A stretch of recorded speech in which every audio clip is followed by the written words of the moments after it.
Do you understand how dark it is? How far down the line we are? How late it is? It is Wednesday, the 4th day of March 2009. For the next 30 minutes, I'm going to break down the reality of the military-industrial complex takeover, the FEMA camps, the open announcement of world government being set up by the banks that you'll pay carbon taxes to, and how people like Glenn Beck are countering this, and after denying it all these years, and how they're attempting to co-opt the Patriot Liberty movement, and how every time he talks about FEMA camps, he then talks about the threat of Russia and Iran. He creates the fear of FEMA camps, then psychologically flips it into then going into Iran's got nukes and we've got to go after them. More of the same propaganda. Gets your confidence talking about the FEMA camps, things like that, but then says maybe the FEMA camps are needed.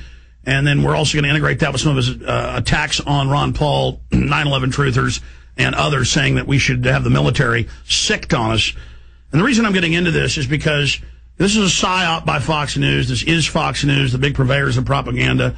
They're there to neutralize conservatives. You know, Limbaugh's been discredited for decades, saying no New World Order existed. Now it's all over the news as the savior. It's exactly as we said the New World Order would be. A World Bank, Bank of the World, Time Magazine, Newsweek, Wall Street Journal, Financial Times of London, all saying it's good. North American Union's good, and the Wall Street Journal, now owned by News Corp and Fox News. Okay, we're in a depression. The answer is world government. And then they have him over there playing the part of, well, I don't know if this is a good idea, but I'm worried about the Bubba factor in their guns. What do we do? That's the same way that Tommy Franks 4 years ago would go on Fox and say, and other channels, and say, you know, I'm real sad about this, but it's what the people are going to demand for security, that the next time we're hit by terrorists, we're going to have martial law and a military form of government in America. Gee, I'm sorry that's going to happen, but that's all that'll keep us safe. You don't expect to come out and say martial law is good, military occupation is good. He says, gee, I'm sorry, it's not really our form of government, but it's all that'll keep you safe. You know, martial law is what'll keep you safe. It's what the people want. When it's not what the people want, martial law won't keep you safe. That's how they proposed it. And I said on air, we knew the Pentagon was spending tens of billions to buy reporters, to have fake news, not just Armstrong Williams to push, No Child Left Behind, 240-something thousand a year to go out secretly and secretly being funded to push that. It was thousands of reporters. And I said, I guarantee you, Franks is all over TV. He's getting money from the Pentagon slush fund to go say this. And then it came out in mainstream news that he was paid over $500,000 that year alone to go out and read that talking point on the news, introducing that martial law keeps you safe. We've got to get rid of our form of government. Now the White House memos, I'm going through the evidence now, the John Yoo memos have been released, and it says we're going to ban free speech. We're going to basically make Bush a dictator. This is mainstream headlines. He went on to say, here's a headline, terror memos reveal total destruction of U.S. constitutional freedoms. It goes on to say that under PDD 51, just the cover sheet, it states that the president is a dictator under any emergency, including economic, that the Congress can't review it. When Congress and the highest level committee on security, Homeland Security, asked to see the full document, they were told no national security. Now we have the John Yoo memos where they say the president is above all branches of government when supposedly legislative, executive, judicial are co-equal. The founders said that really the legislative was above the courts and the executive, the president. So all of that is going on. All of that is admitted. I've got scores of video clips here. One of them is titled 26,000 Pastors for Martial Law, Continuity of Government. And then it goes in Representative Peter DeFazio on the Homeland Security Committee talking about how they were told they're not allowed to read it. They're co-equal with the president, but they can't see it.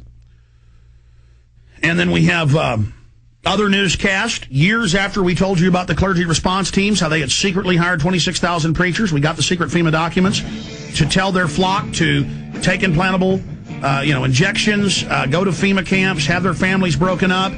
People couldn't believe it. Now it's mainstream news. InfraGard, now 50,000 executives with shoot-to-kill orders who have been secretly FBI deputized. We're going to go over all of that. And a lot more coming up. Glenn Beck says he doesn't know if the camps are real. Well, he'd have to be hiding, under his bed not to know that. So we'll come back and go over all this. We are back live, ladies and gentlemen. I'm going to go over the evidence of FEMA camps and tell you exactly how they operate here right now. Then I'm going to get into how the media, the corporate media, now that this can't be denied anymore, is trying to spin it. First off, Exhibit A. Civilian Inmate Labor Camp Program. This is directly from the Army's own website. It's the top link. If you Google Civilian Inmate Labor Camp Program, you will be on the Army's own website. In 2002, I published my book, Descent into Tyranny. I've been covering it since 97 when it was declassified, but I put it in my book, Descent into Tyranny. The only other media outlet that I have seen that ever covered this was Dr. Jerome Corsi. Civilian prisons coming soon to the U.S. Army base near you. Little notice regulation allows construction of military installations to hold civilian U.S. citizens on them. Well, they've been in the camps since 86. It was not declassified till 1997. The regulation revises an earlier civilian inmate labor camp signed December 9th, 97 under the Clinton administration. That's when they declassified it. So here is WorldNet Daily on that front.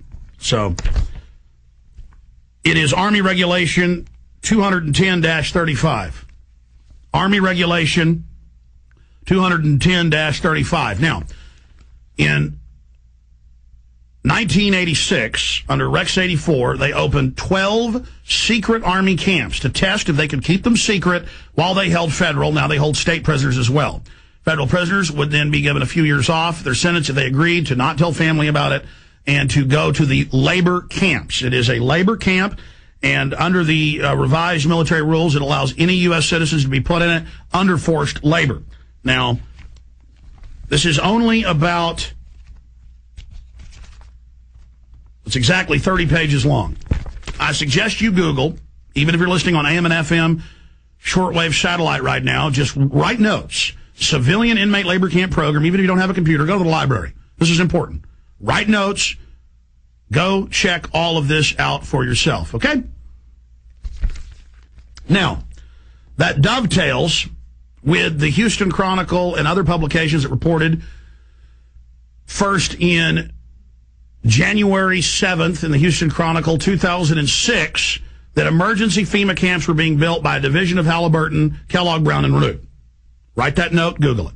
Because Beck says he's been doing months of research, and they've been having trouble finding it. He's doing research, but he can't ever bring any facts, and he makes little jokes about, ooh, the government's going to get me, or, oh, I'm being censored on Fox, and calls us conspiracy theorists. Okay, well, here it is, Beck, and I know listeners for years have been sending you all this, so don't act like you don't know. Civilian Inmate Labor Camp Program. Now, that dovetails with the new legislation introduced.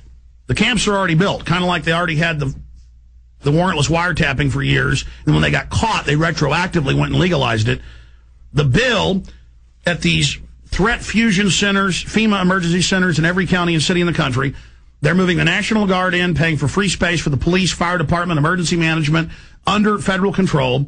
It says they're going to have the clergy response teams and community there to help the public as they go into the camp. Obama's going to build medical centers on these. They're going to advertise it's fun to go to the camp. Like Germany, they didn't say we're taking you to a slave camp, a forced labor camp, and then a death camp. It was, oh, it's a place because you lost your homes, and, you know, it's a refugee center.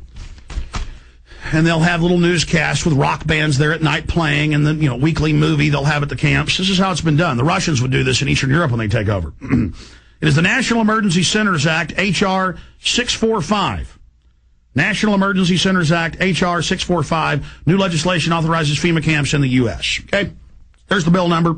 Gave it to you. In fact, we have this. Can we throw that up on screen for folks? And I'll give you over 100 articles. But new legislation authorizes FEMA camps in the U.S. There you go. That integrates it with this. Now, they doubled these from 12 camps that are listed. You can go to them with people on them. People on YouTube have gone and shot to the wire. It shows prisoners at them, and we've shot video of children being held in them. It's in in-game. You can go, these are the 24 big ones, first 12, kept secret for 11 years, from 86 to 97, was declassified in 97, and now it's been radically expanded in 2005. Okay? There you have it right there. Absolute, total, complete proof. People working in them right now. Then we had the governor 4 years ago in Rhode Island. It was in the local news, in the Providence Journal, and in the local NBC affiliate. They said if you criticize the government, download music, this was in the bill, hundreds of other things, life in prison as under treason. There was another bill almost passed in Oregon under Senator Menace. You can Google that, Senator Menace, FEMA camp bill. And they said downloading music, protesting, life in prison in a forest labor camp. I mean, this is just off the charts, ladies and gentlemen. And when the governor and others got confronted with this in Rhode Island, they said, well, the feds told us to pass this. So I just gave you the sources on that for everybody else that's out there. We told you Obama was going to set up a 1 million-person domestic spy force because he announced they would. The Pentagon had written this up decades ago. Clinton had pushed it. Bush had pushed it under divisions of AmeriCorps called Secure Corps. There were Philadelphia Daily News articles about how they were training 15-year-olds with M16s in the public schools for warrant apprehension and during martial law. That's one source on that. Defense Department announces civilian expeditionary workforce. This is a Steve Watson Infowars.net story, but it's all linked to the bills and mainstream news. Defense Department Directive 1404.10.